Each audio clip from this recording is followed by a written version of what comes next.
আমাদের সামনে মৃত্যু লাশ উপস্থিত হয়েছে, তখন আমাদের করণীয় কি? প্রথম 5টি করণীয় জীবিত মানুষের। মানুষ মারা গেল, যে কেউ, তার চোখ খোলা আছে, চোখটা বন্ধ করে দিতে হবে। হাত পা এলোমেলো আছে, এগুলিকে সোজা করে দিতে হবে। হাত যদি সম্ভব হয় বুকের উপরে যেভাবে নামাজে থাকে সেভাবে এনে দিতে হবে।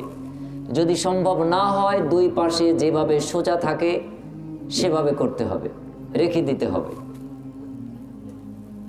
3, ব্যক্তিগতভাবে এই মৃত্যু খবরটা তার যেসব আত্মীয় স্বজন আছে তাদের কাছে পৌঁছে দিতে হবে।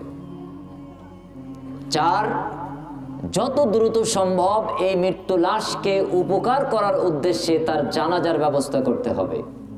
5, চূড়ান্তভাবে জানাজা শেষ করে দাফনের ব্যবস্থা করতে হবে, মাটি দেওয়ার অংশগ্রহণ করতে হবে।